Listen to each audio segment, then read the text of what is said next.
Okay, it's my pleasure to introduce Walden Bello, who's well known to us here in Madison.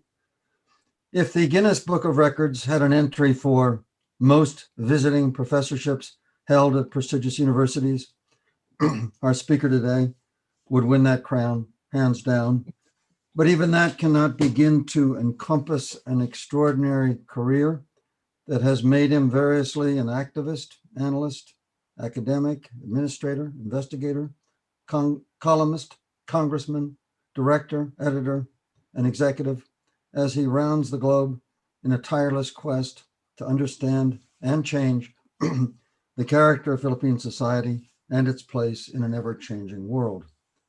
Some 50 years ago in the early 1970s, our speaker was in Manila working as an activist in the underground Communist Party of the Philippines. About 40 years ago, Walden surfaced in Washington, D.C., where as an exiled anti-Marcos activist, he organized a stunning expose of the World Bank's complicity in the Marcos regime's corruption that he published as a memorable monograph titled Development Debacle.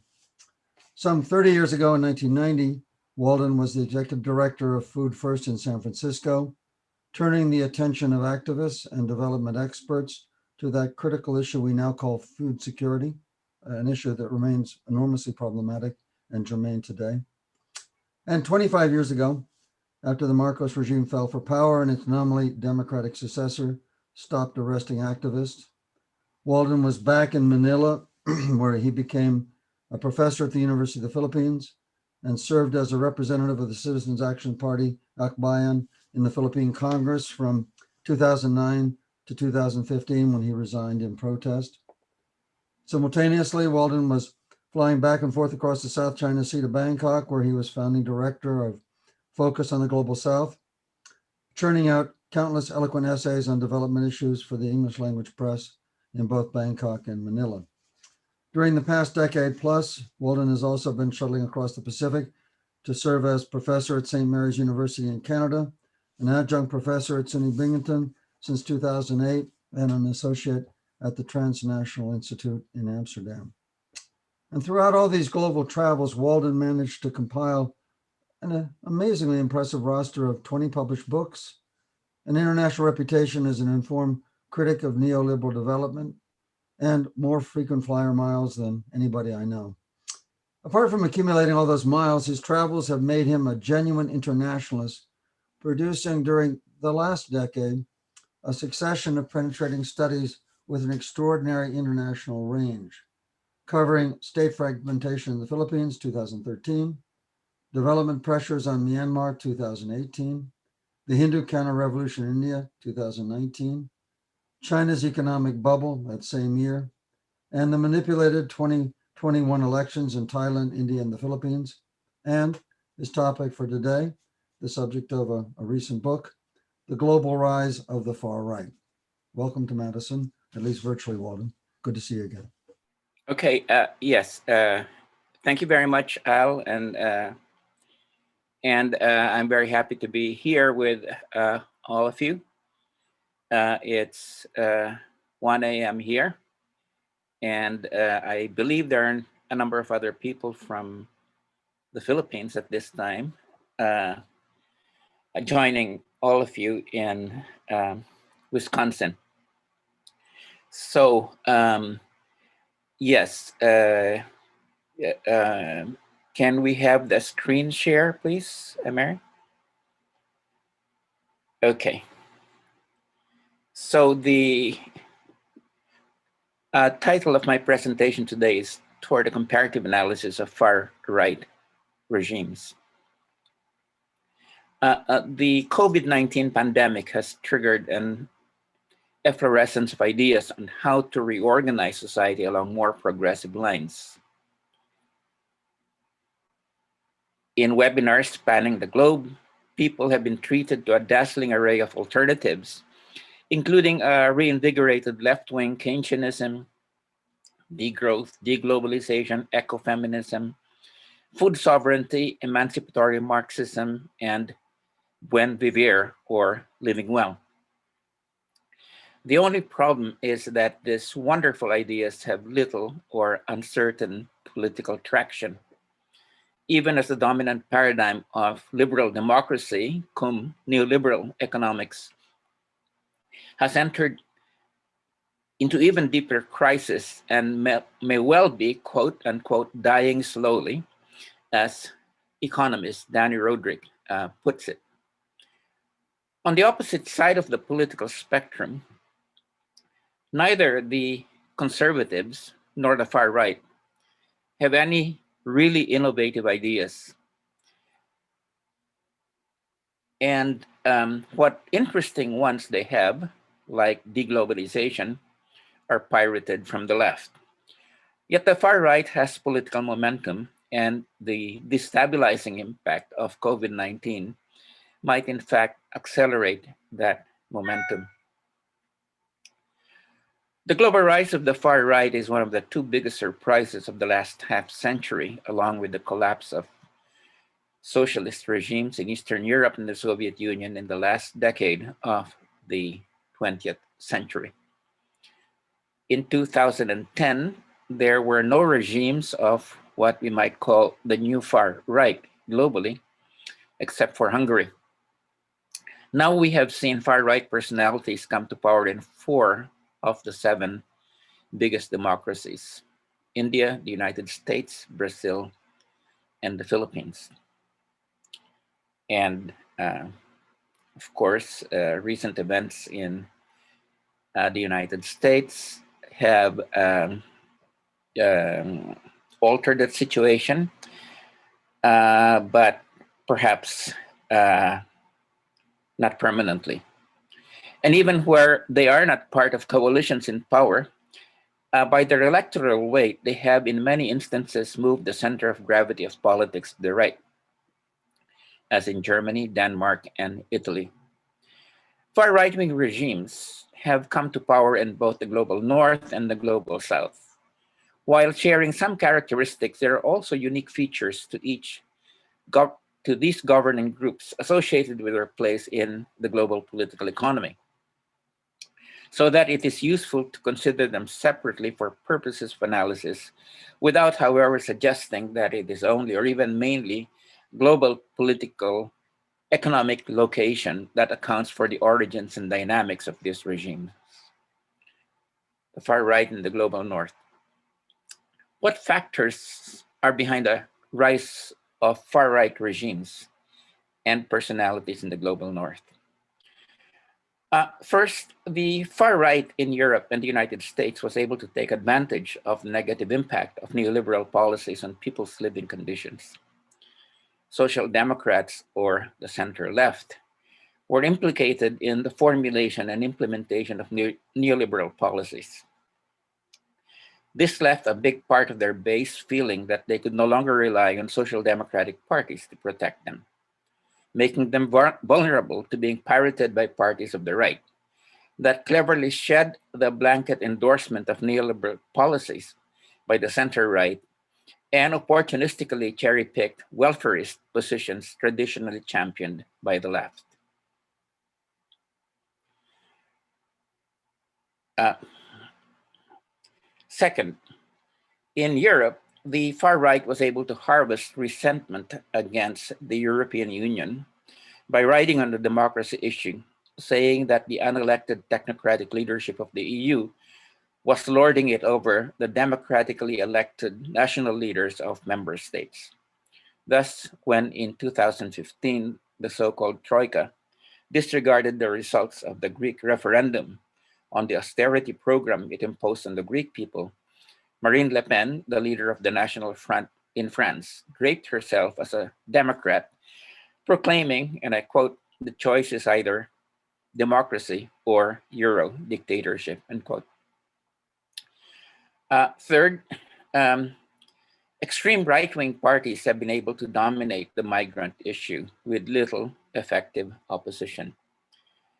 They have not only accused the center-right and the center-left of having no viable policy on migration, but have advanced the conspiracy theory that the center-right, the center-left, and the European Union are complicit with what they describe as the goal of the migrant hordes to subvert European society and American society.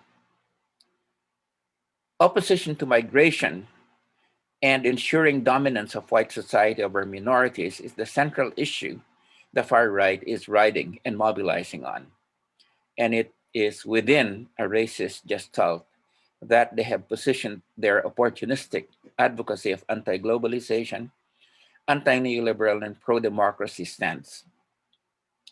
Marine Le Pen's National Front in France, for instance, now calls for the restoration of the wealth tax, whereas it itself opposed all forms of progressive taxation only a few decades earlier. As economist Thomas Piketty points out, this is part of the party's social turn or posturing in defense of the system of social protection for workers through higher taxes on the rich. In Hungary, Viktor Orban's Fidesz party has increased family benefits and created subsidized jobs for the unemployed. Certain measures to safeguard and promote social welfare, save jobs, and protect the economy are all fine, leaders of the far right say, so long as the beneficiaries are only people of the quote, right skin color, the right culture, and the right ethnic stock. Of course, this stance may not be stated that explicitly, but that's essentially the message that comes through. And so far, it's been effective. Turning to the global south, while it is certainly true that, as in the north, neoliberal structural adjustment contributed to worsening the already terrible conditions of existence of the vast majority of citizens of the democracies, what was occurring in places like the Philippines, India, and Brazil was something more fundamental: a repudiation of liberal democracy. Rodrigo Duterte in the Philippines, Narendra Modi in India, and Jair Bolsonaro in Brazil personify this rejection. Duterte boasts about violating due process as he presides over the extrajudicial execution of thousands. Modi glories in the fall of secular and diverse India. And Bolsonaro waxes nostalgic over the military dictatorship that ruled Brazil for 20 years from the mid 60s to the mid 80s. Now, what mainly accounted for citizens' alienation from liberal democracy in the three societies was simply the massive gap between the promise of liberal democracy and its reality. The yawning gap between the glorious ideals expressed in the Indian Constitution, the 1987 Philippine Constitution, and the 1988 Constitution of Brazil, and the realities of massive poverty, inequality, and disempowerment was bound to lead to a popular explosion sooner or later. The rise of the far right cannot be understood without taking into consideration the disillusionment of the middle class. The middle class was, in the last 30 years of the 20th century, a central factor in the undermining of dictatorships throughout the global south. Over the last 2 decades, however, they have been greatly disillusioned by the failure of liberal democracy to deliver on its promises and by the deterioration of their living standards. They have become open to more drastic political solutions, and some have even endorsed neoliberalism, though neoliberal policies have had contradictory effects on them. These policies eroded the conditions of life for some in the middle class, but have simultaneously benefited others, as well as some members of the lower classes, creating what some have called the aspirational middle class, or people who are in income terms not middle class, but aspire to be such. Pandering to the latter, Modi, Duterte, and Bolsonaro have embraced neoliberal policies while some of their counterparts in the North have been busy distancing themselves from them for opportunistic reasons. The fear of crime and the so-called dangerous classes is also a factor behind middle-class mobilization towards the right. And this is especially the case when inequality and poverty are so rampant that some people turn to drugs and crime. In both Brazil and the Philippines, middle-class fear of crime and drugs was certainly a factor in the electoral insurgency of 2016. And it is certainly the genius of Duterte to take drugs and crime out of their social context and demagogically turn them into the main problems confronting all classes, rich, middle class, and poor.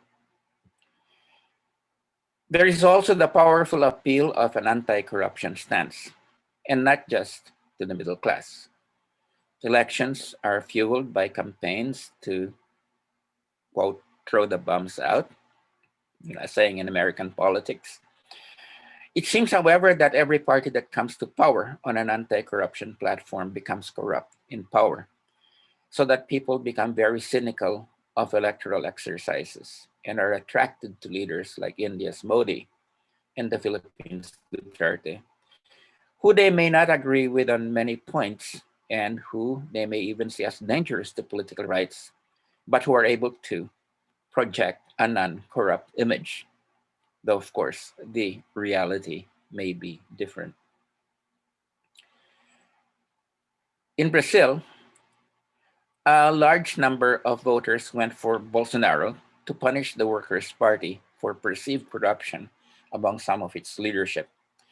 And while all parties were involved in corrupt practices, Lula's party took the brunt of the voters' ire, probably because it had boasted of a clean record before taking the presidency, then was seen as being corrupted once it gained power. Corruption under previous regimes was much greater than under Lula and his successor, Dilma Rousseff. But the wages of hypocrisy, it seems, are greater than those of undisguised dishonesty. As for the working class, the peasantry, urban and rural poor, um, it would be foolish to deny that Duterte and Modi enjoy widespread support among them. It might be said, however, that there is a difference in the support given to these personalities by the lower classes from that of the middle class. Borrowing from Antonio Gramsci, one would say that there is more of, quote unquote, a passive consensus, while that of the middle class is more of an active consensus, manifested in the opinions articulated in television, the internet, and the print media.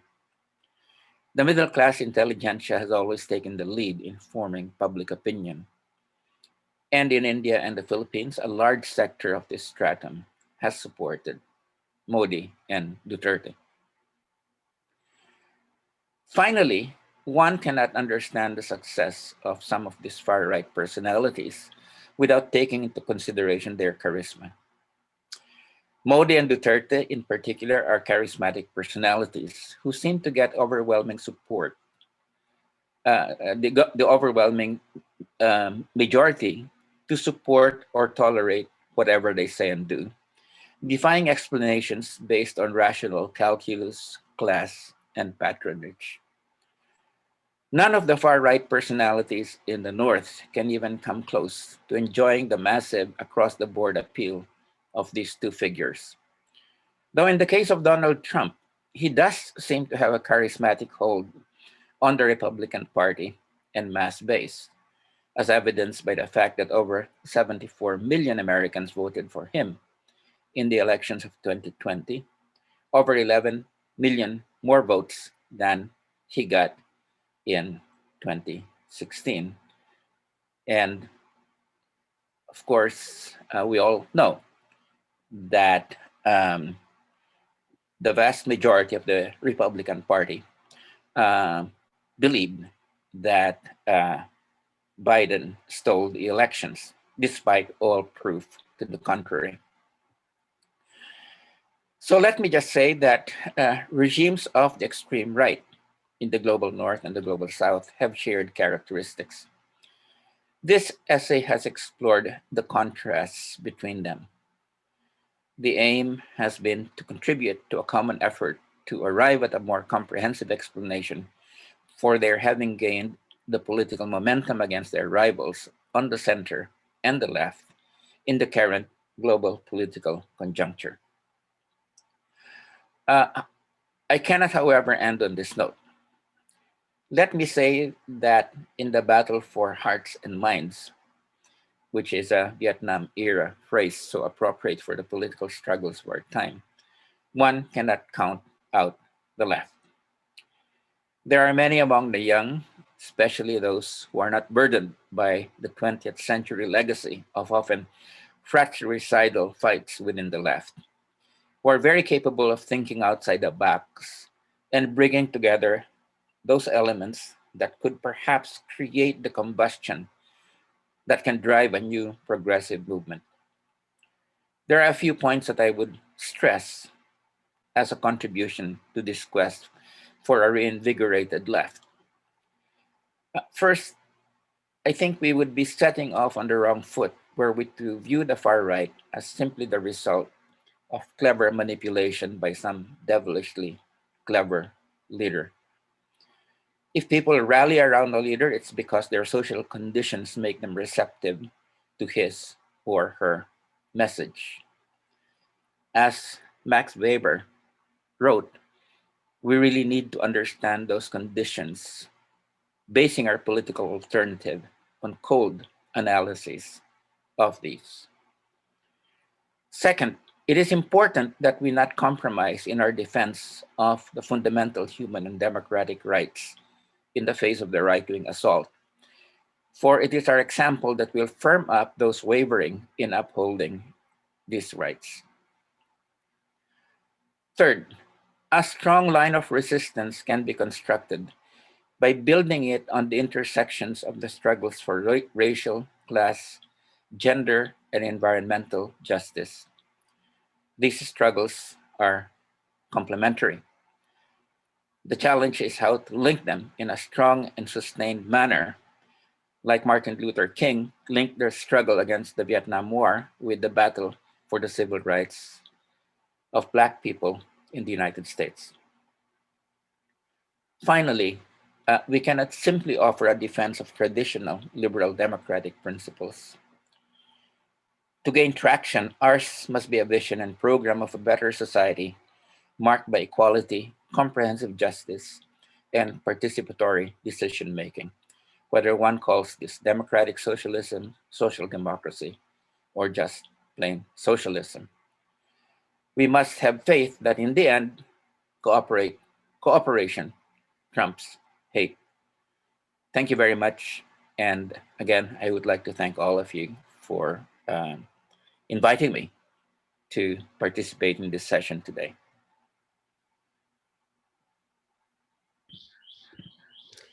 Thank you. Wonderful talk. Thanks so much. I wish you could see everybody clapping right now, but I'll just be louder than normal. It looks like, we'll now begin the Q&A. And as I said earlier, you can participate by using the raise hand function of Zoom, if you can use it. If you can't, just type into the chat box, I have a question, or please type your question into the chat box, and then we'll try to take everybody's questions in turn. But I'm going to allow Alfred McCoy to speak first to begin discussion. Terrific talk, Walden. Very compressed. And so what I'm going to try and do is maybe start the process of unpacking it, because you put a lot into that. All those decades of experience in many ways are reduced to a word or a clause. Okay, and I want to pick up on one of your really superb insights. As somebody who's been thinking and working about illicit drugs for the last 50 years, yeah, it's 50 years now, I was struck by one of your insights, okay? The idea, the role that drugs play in the marginalization of the end of classes, whether it's the people that are the targets of Duterte's drug war, the people in the favelas of Brazil, or the African-American community in the United States. And you said that basically Bolsonaro and Duterte made drugs a signifier of a threat to bourgeois society. And from roughly 1980 until last summer, until Black Lives Matter, that was bipartisan U.S. politics in the United States. Ronald Reagan ran his drug war. Nancy Reagan had her big First Lady campaign, Just Say No to Drugs. Under the Clinton administration, it was very much the same thing. Bill Clinton claimed to be the first African-American president, yet at the same time, he enacted the Omnibus Crime Bill of 1995 that put 100,000 more cops on the streets whose primary job was to put African-Americans in prison. And Hillary Clinton, invoked the threat of the big, powerful black male. And forgive me for using this, but the word in the rhetoric of the Southern South in the Jim Crow era was the buck, the black buck. This image of African-American threat that infused lynching. And she talked about the super predator, who are always African-Americans, And so, what Black Lives Matter accomplished and the movement that led up to it was to overturn this, to borrow your words, to reinsert drugs back into social context to where they're no longer stigmatized. And it's partly because of the white opioid epidemic has done this. Our current drug problem is a white problem, and I would argue that if your argument is insightful, and I think it is, that one of the things that's happened with Black Lives Matter is that it inserted drugs back into social context. It removed this powerful stigmatizing, the removal of the idea of African Americans being a threat by their presence to bourgeois society, and allowed their progressive electoral empowerment and the emergence significantly of a democratic government that is moving, actually something that you might want to comment, is moving farther to the left than any mainstream party has in nearly 100 years since the New Deal of the 1930s. And so I wonder what you think about all that, because those are some very, very creative ideas you've got there, and you sort of danced on the surface of them, but they bear examination. Yes, thank you, Al, and certainly, I think those remarks really, cut to the bone of, what, so much of the politics of drugs is in, the United States and elsewhere. Certainly, I think, that,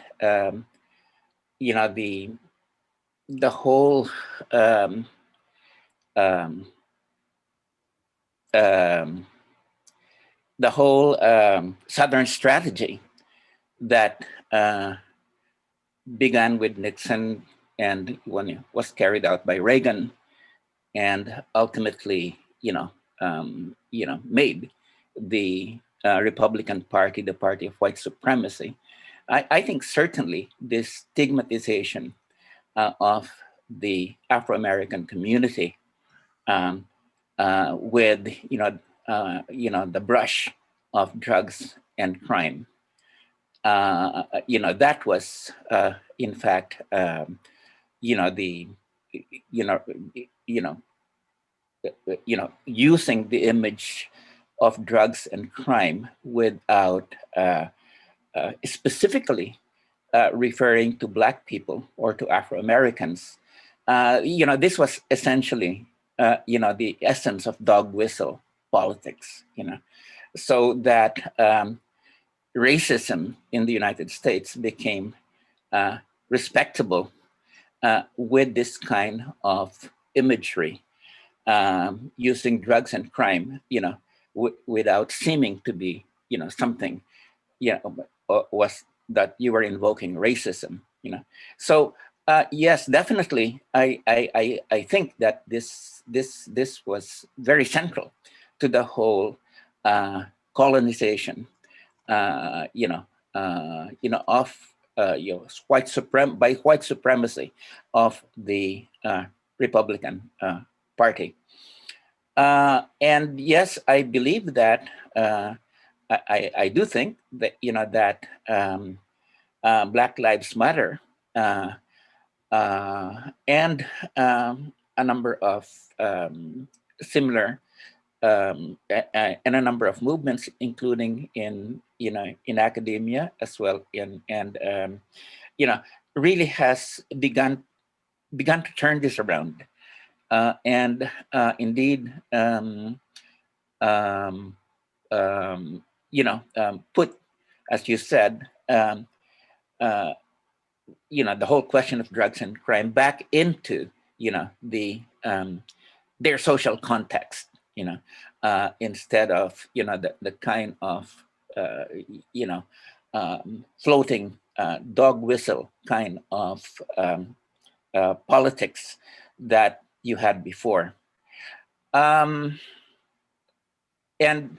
I think you're definitely right that the opioid crisis, which has become, I believe, principally a crisis of the white community, has also played a role in this. And what I'm not so sure about is if how much of an impact that will have, this turning around, this putting back into its social context, will have on the racial polarization in the United States. And especially right now, I think, with white supremacy becoming a real, obvious, and brazen threat that sometimes does not even, mobilize on the basis of dog whistle politics, but on brazen racism itself. Well, so that is a question of mine, whether in fact it will be able to slow down or neutralize this polarization, that has been taking place on racial grounds. And the other thing is, I have not, looked very closely at the recent legislation being proposed by the Democratic Party, but if if you so I would like to look more closely at that in terms of if it's going to be a sustained effort. Then certainly I think the Duterte's appeal here in the Philippines, for instance, just to take the Philippines as an example of this in the global South. Yes, he pretty much followed the Reagan playbook in terms of taking drugs and crime out of its social context. Although I don't think he copied it in that sense, but he really, I think he went for the jugular in his own way. He knew that it would pay off, and it paid off. Okay, so for him, so he successfully divorced drugs and crime from its social context. And what is also interesting is he's probably the only major Filipino politician who did that, because the traditional politicians here played traditional populist politics, which was, basically promise material goods and that sort of thing, but not really harp on the drugs issue and the crime issue. But essentially, when he ran, Duterte was a one-issue candidate. That was it, and it was only in the process of the campaign that he began to take on the anti-corruption issue, and a number of other, a sort of an anti-elite kind of posture.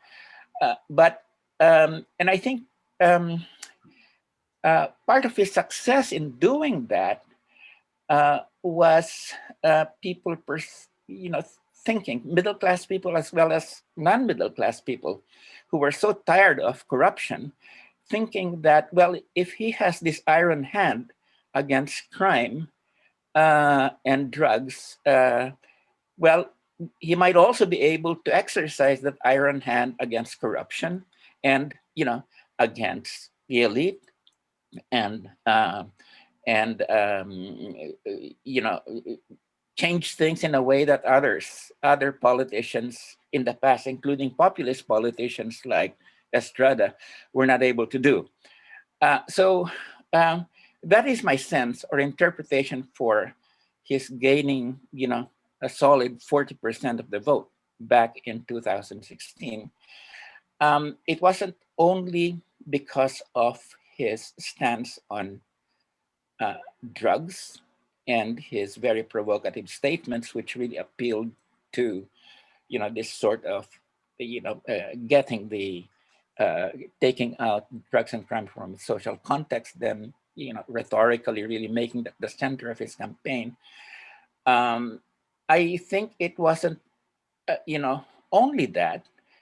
It was the way that people extrapolated from that to thinking, that he would also be able to apply the same iron hand, to his, to corruption, to, a number of other things which had been bugging so many people because of the lack of any real reform taking place in society. So I think, although he was really a one-issue candidate, he was able to project this image, that it would be him that would bring about, the change that so many people had been so frustrated about with the kind of liberal, populist, democratic politics that has controlled by the elites in the Philippines. So that's that would be my comments on your very provocative statements. One last one, an observation. As so often happens, macro-social trends have micro-social ramifications and reflections. And now that the defense is about to present its case in the George Floyd trial, look at the way that the defense plays upon the fentanyl, the drug use, to argue that Floyd didn't die from asphyxiation, by being choked to death, but he died from his drug habit. And thus, by implication, to marginalize him and to bring back that whole trope. And it's going to be interesting to see the way that plays out. Because I think in this trial, as so often happens in American society, like with the OJ trial, we put all of those racial tensions in the dock, And so it's worth watching. And Walden, your insight on that was profound. I'll come back to you later on. Others have questions. Chance, I've got a question that goes, that pursues a yes, I've also been trying to follow as closely as possible the Floyd trial from here. It's very accessible to us through CNN, and yes, I do. I really see how the defense is is bringing back this whole or argument around it was really drugs that killed him rather than the police. So let's see how that plays out. Terrific. We have a question from Gay Seidman.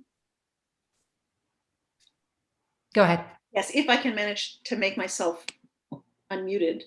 Got it. So that was great, Walden. I really appreciated that. It really was, honestly, I've heard you give several talks. This might be the best. It was great. I especially like the comparison between really different contexts, like thinking about the comparison both within and across the global North and the global South was great. But another thing that you raised that I think for Brazil at least, is really important is the contention between what you call the middle class and the aspirant middle class, because it seems quite clear from the voting patterns that some of the people who voted for Bolsonaro were actually former supporters of Lula, who had actually done pretty well under the Workers' Party. So there's this odd shift in the Sao Paulo working class districts that were solid working party areas. Basically, after the collapse of Brazil's economy, when China's stimulus, after 2013, when global prices start to collapse, it's object to paying the taxes that fund the pro-poor programs. So that made me really wonder, as you were talking, whether COVID might not actually really offer a shift in some of those places. And I wonder how this plays out in the Philippines. As people look at how badly Bolsonaro is handling COVID, it's really clear that those areas are shifting back. And instead of focusing on the kind of disruptive characteristics and the anti-crime stuff, they're focusing on, we want a competent government, both in terms of healthcare and maybe in terms of climate change, which one could argue you're also seeing in the people who support Biden. So I wondered if there's any of that going on in the Philippines, and if not, why not? Yes, from what I've followed about, Brazil and the elections that brought Bolsonaro to power, a number of the interpretations about precisely people who benefited from the Bolsa de Familia, sort of, having this sense that it was their own efforts rather than the Lula government's welfare policies that mattered, and that this aspirational middle class, as one would put it, was a significant factor, in Bolsonaro's win, and of course that intersecting with the evangelism or the evangelical ideology of the self-help kind of thing, thinking that it was them, well,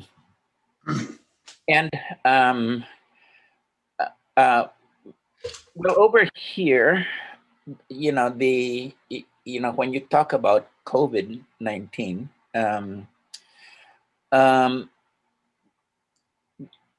I'm not quite sure if that how much of that is happening. I think at this point in time, definitely there is a sense among many sectors right now that the government has just lost it in terms of being able to respond to this tremendous upsurge of cases in the last month and a half.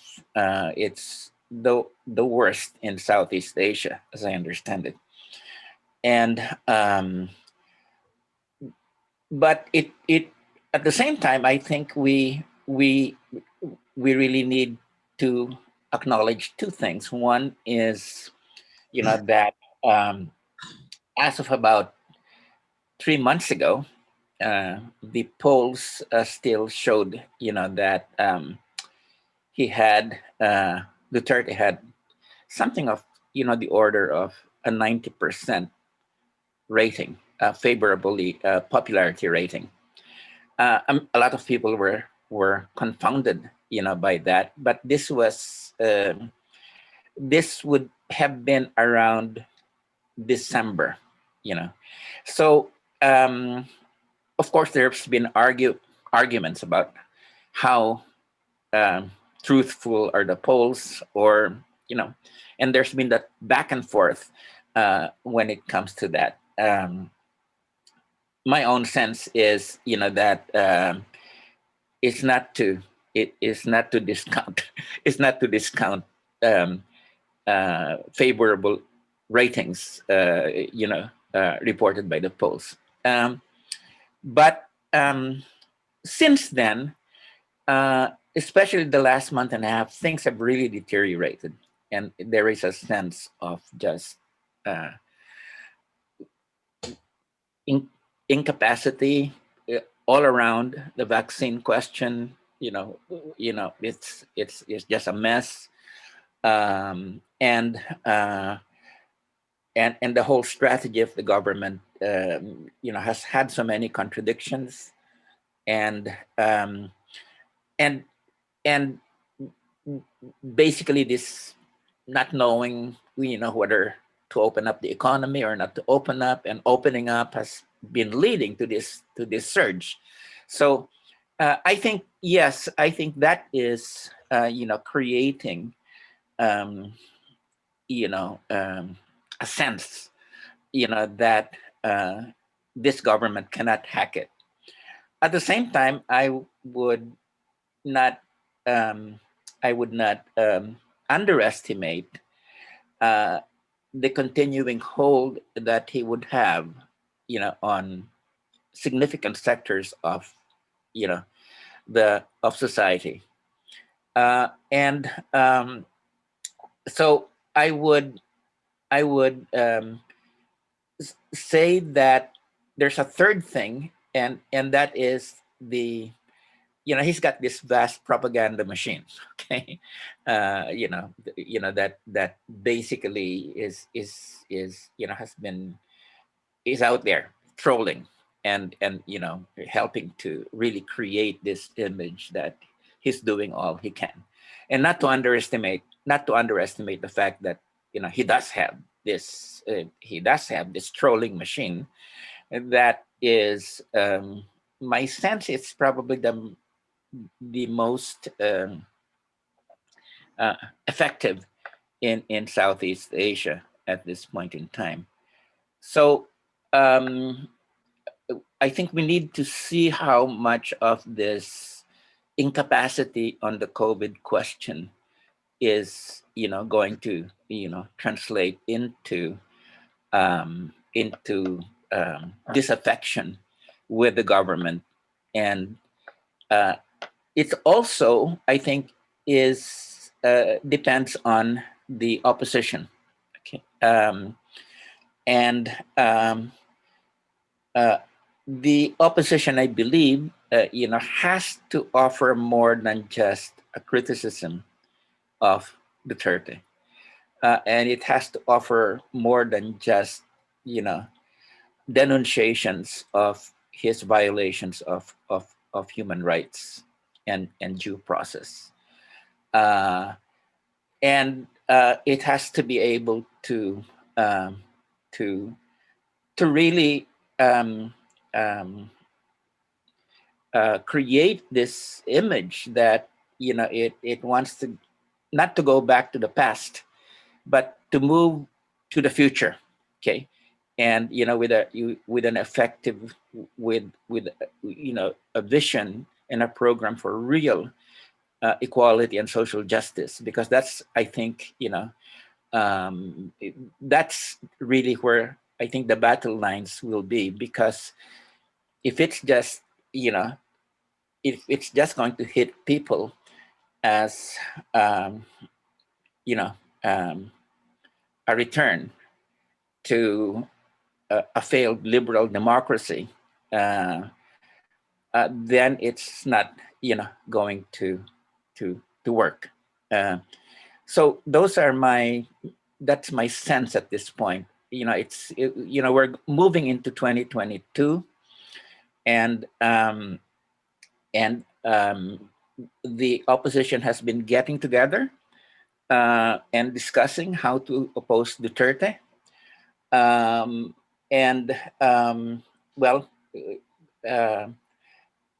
The idea has been to get to have behind one opposition candidate. To me, that seems to be putting the cart, before the horse. I think that you have to have a really good program. You really have to be able to connect with people, with an effective program, rather than focus on trying to, in a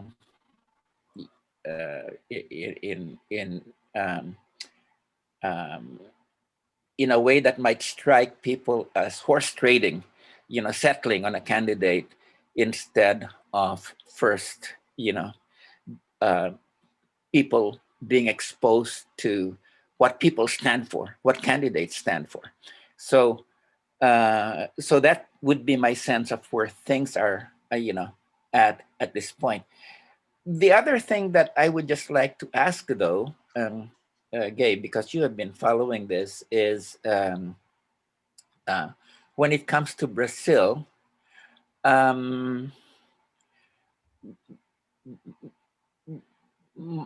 isn't it that part of the reason that Bolsonaro seems to be so brazen in terms of so many of his anti-science attitudes is because whatever he says, he seems to have a solid support of that 30%. Is that, in fact, the case at this point?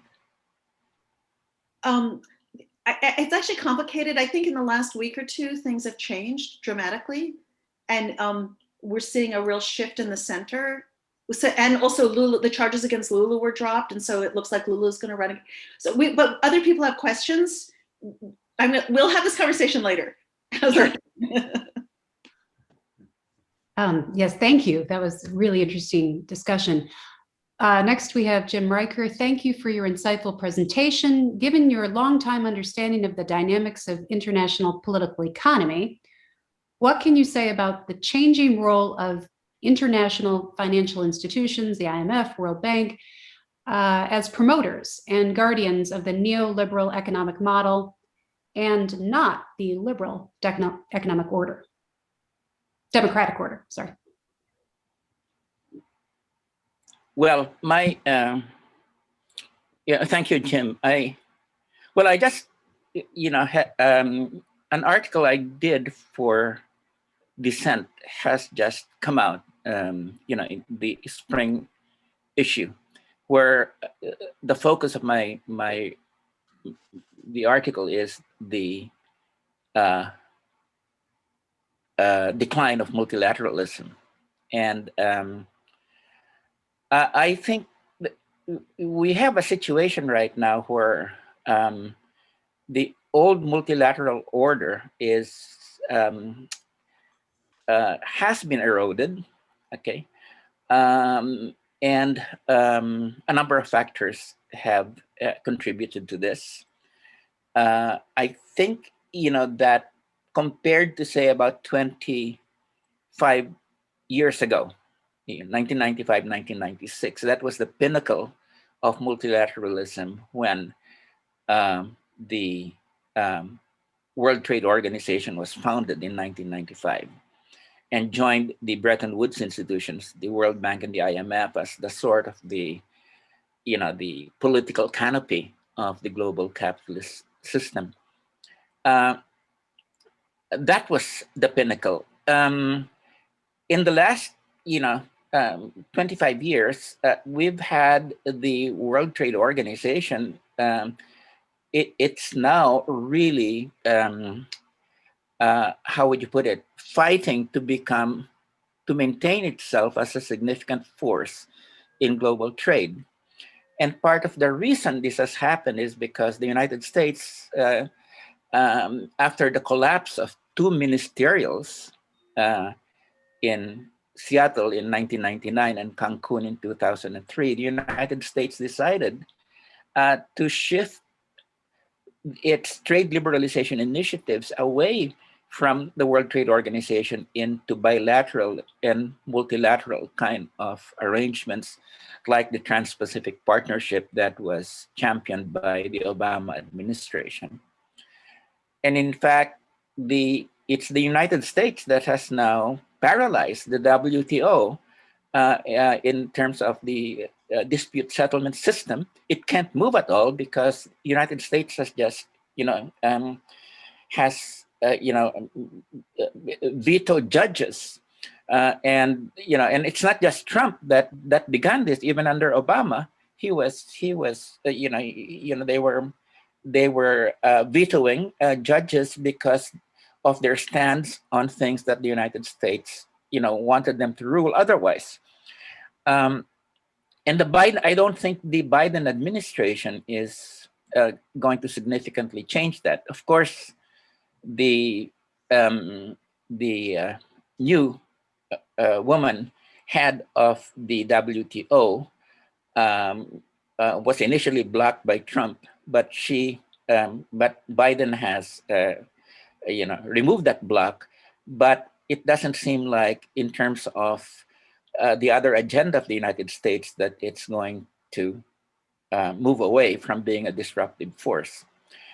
Then when you look at the two other institutions, you have a real crisis of legitimacy with the International Monetary Fund. I think the IMF came out, the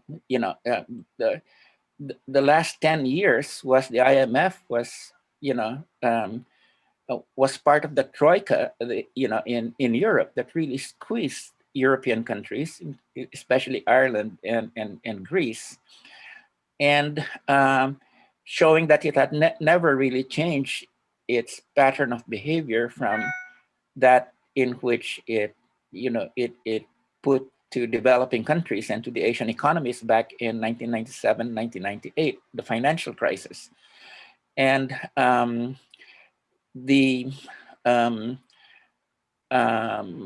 recently, it said it had this $1 trillion sort of fund for COVID-19. But it's interesting how not very many countries that it was supposed to support, especially in Africa, were not biting, because they were reading the fine print that this was not, in fact, a cancellation of loans, but just a restructuring. And of course, once you put yourself into accepting IMF loans, you come back to the old conditionalities. Now, people say that the IMF now wants this 650 billion fund in terms of special drawing rights that will help, supposedly, will be a contribution to COVID-19 mitigation. But I really doubt how much that is really going to fly. Now, as far as the World Bank at this point, we see that the World Bank's advocacy of trade liberalization and neoliberalism has become more and more muted, because of the events of the last few years. In fact, Paul Collier, the head of the World Bank research development department back in the, who was one of the people who really made the bank the source of neoliberal ideology, has basically came out with a book in 2018 saying that, the whole economics profession, he basically said the whole economics profession was part and parcel of the problem of the way that neoliberalism, really could not, was not effective. So we have these three big institutions of the multilateral order, having a real crisis of legitimacy at this point in time, with the crisis being most advanced in the case of the World Trade Organization, and at the same time, I think you've had a number of multilateral institutions associated with China, emerging, like the Asian Infrastructure Investment Bank, the Regional Economic Comprehensive Partnership, which brings together 15 countries, and a number of other institutions which the Chinese have been cautiously promoting, cautiously in the sense that they don't really want to make it seem like they're out to replace the Bretton Woods institutions. But I think one thing is very clear at this point in time is, that the if people want from the global south, right now, I think that when it comes to getting development aid and loans, they go to Beijing rather than, beat a path to Washington, D.C., to the IMF or to the World Bank headquarters. And secondly, I think, that you do have this Belt and Road Initiative, which is now a $4 trillion kind of infrastructure, Eurasian, linking Eurasia, to which there is nothing that is being offered of such a scale as by the United States, and um, and and to which a number of a lot of countries have already subscribed to this, joined in, and also in from Europe. Now, this is having said that. I think that the Belt and Road Initiative has a lot of problems of its own. Okay, but I think that, however, the point I'm making here is, that with the crisis of multilateralism, Western-oriented multilateralism, and the rise of and the cautious emergence of a multilateral system centered on Beijing, and with this big Belt and Road Initiative, it seems like things are tipping away from the control of the United States, of the international order.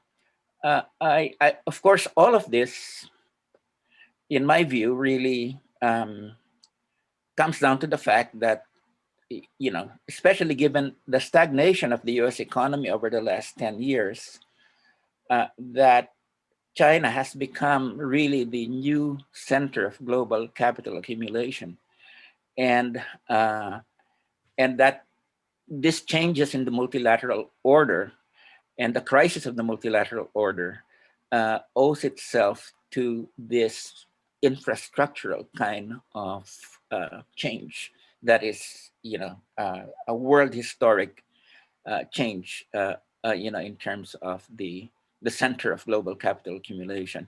So, I would say, therefore, that many of these changes in terms of the Bretton Woods institutions and the WTO, we need to look at that both from the perspective of the rise of China, as well as the crisis of the United States. But as I point out in an essay that will be coming out in the Socialist Register, sure, both China and the United States are undergoing crisis, but the crisis of China are what I say crisis of growth, whereas the crisis of the United States are crisis of decline. And I think that there's one very important thing I think that we need to note at this point is, that you have a major ideological crisis in the United States at this point, which is really this very strong polarization, that has taken place ideologically, and also the crisis of the political system that was exemplified by January 6th, which I think that was just the first round, and I think there's going to be a second round. But I think what this all is doing is a turning inward is happening that began with Trump, but I don't think the Biden administration will be able to turn this thing again towards sort of an outward kind of liberal internationalism. I think that's not in the cards at this point in time. In fact, what seems to be happening is that instead of a liberal internationalist kind of foreign policy, what seems to be emerging is, that the Biden administration seems to be, really focusing on taking on China. Okay, and that's certainly what emerges to us over here. Oh, thank you. We have another question from Grant. The far-right regime of the Philippines certainly enjoy a stronger support from the citizens of the country compared to Trump's. Hypothetically, how do you think the other sides of the political spectrum could gain a stronger stance amidst the political climate, and how would it differ from what the US Democrats did? Well, I imagine that this is, a continuation of my answer to the last question. But as I said, one cannot underestimate the the staying power of the Duterte forces. And as I had mentioned earlier, there are a number of factors that accounted for this. The very clever use of the drug and crime issue, charisma,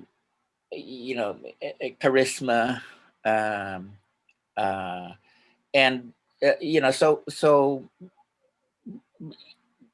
as I told Gail, yes, there is a sense that things have run out of control because of COVID, but I would say that still that not to underestimate the staying power of this administration, not only because of its appeal to certain sectors of the population, but to the capacity of its propaganda machine to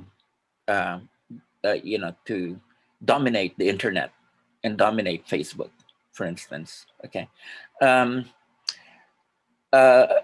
Now, in terms of what the opposition can do, as I said earlier, I think it's going about it the wrong way at this point in time, where it's focusing on who is going to oppose Duterte and who is the most likely to be able to, defeat his daughter, who is running for the elections in 2022 to succeed her father. So my sense is, that that's the wrong way to go, because I think what you really need to do is to have a vision and a program, that in fact proves itself to be quite superior to the vision and program, and the appeal of the Duterte machine. And so, and I think that can only be done if you really have a campaign that is that in fact promotes an alternative, not a personal alternative, but an ideological and real political alternative to the kind of authoritarianism that Duterte has at this point in time. And that's why I think between now and 2022, my sense is there really has to be, a flowering of ideas in terms of, how, society would have to be restructured to be able to solve those problems to which the Duterte regime is a false solution. Okay. Otherwise, people are just going to say, oh, it's just the failed yellow forces, yellow meaning, the old liberal democratic forces. you know, their candidate, just represents the old. Okay, and that's I think quite that would be a very disastrous response coming from the people. As I said, that it's very important for not only in the Philippines but elsewhere, not to just see this right-wing parties and governments as being the results of political manipulation, okay, uh, by clever or devilishly clever people like Trump. Basically, I think this my and here's where my training as a sociologist really comes in. I really think social conditions are primary, and that it was the failures of liberal democracy in the Philippines, an elite-controlled liberal democracy, that created the pathway for Duterte. And unless people are convinced that you're not going to go back, to the same old yellow game, you're not going to prevail against the forces that the politics that he represents. So when people are saying that, oh, Filipinos really don't care about programs, people don't care about visions, people don't care about that, I fully disagree. I think this is precisely the time when you have to offer a superior vision to the kind of authoritarianism that Duterte represents. And I think this goes for the rest of the world. Okay. So Alana had a question, and I'm just sort of checking with her to see if it's been answered. Wait, hold on just a sec. Okay. I think this question has been answered at least to some extent, but the response is, thank you for this free event. If liberal democracy is failing and the left is demonized and does not have the support of the majority, what is our alternative, Professor? She says. And I'm just wondering if you could very quickly highlight what you've already said. We have got a lot of questions to go in only about 8 minutes, just in a word, and then we could move on. Or if that's something more complicated you'd like to unpack. Well, as I said at the end of my talk, and if maybe I should just stress this again, and let me just, in answer to that question, first of all, I don't think we should count out the left. Okay, if I was being very harsh in my assessment of the left or the progressive movement, it's what do you call it? Tough love. Okay, it's because you really want the progressives to really face up to reality and not screw around. I mean, to put it that way.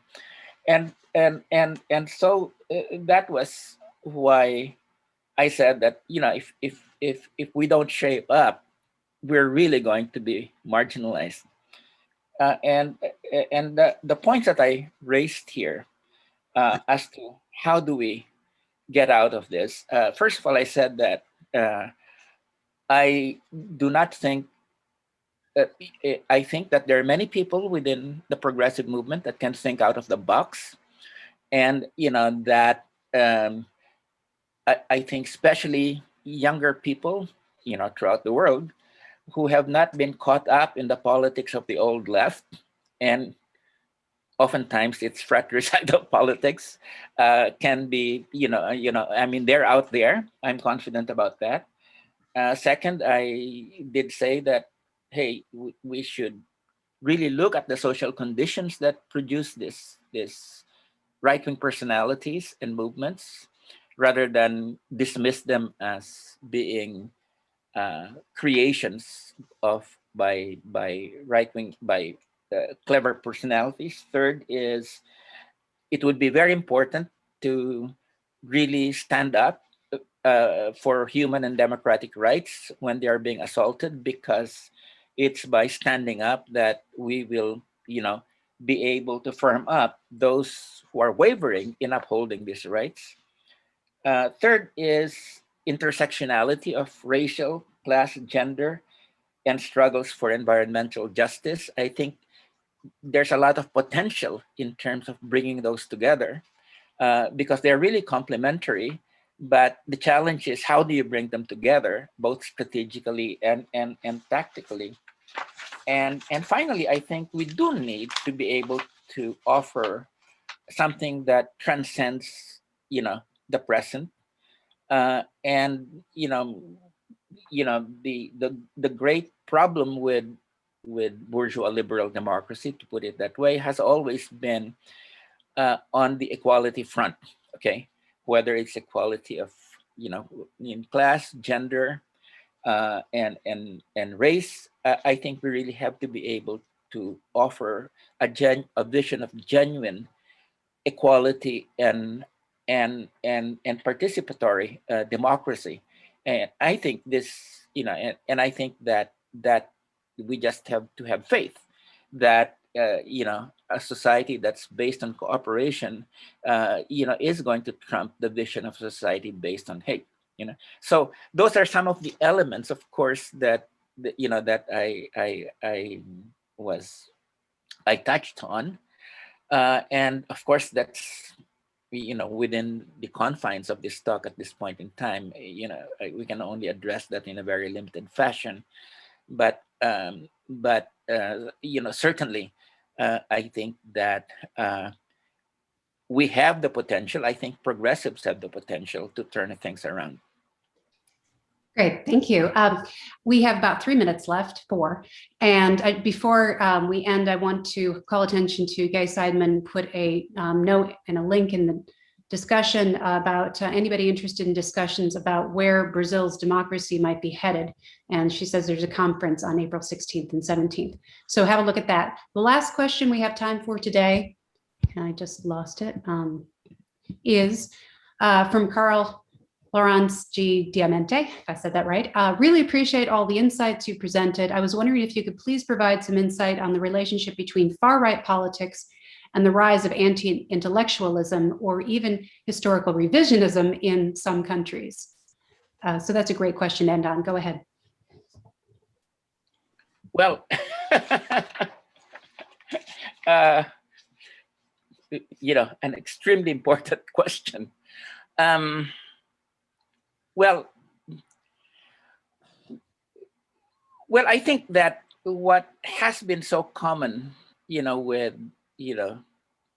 a number of right-wing, far-right movements, particularly in Brazil and the United States, has been, the very strong anti-science kind of attitude, the sort of even anti-truth attitude, and the refusal to accept even the facts, even after having being proven so wrong. And I think people outside the United States were, in fact, many of us were in fact really amazed at how so much of the empirical evidence on the elections, just would not be accepted by a very large part of the political spectrum. I mean, we're talking about, practically a whole of one of the two parties in the United States not wanting to accept, empirically verifiable, truths, and for me, that, however, as a sociologist, I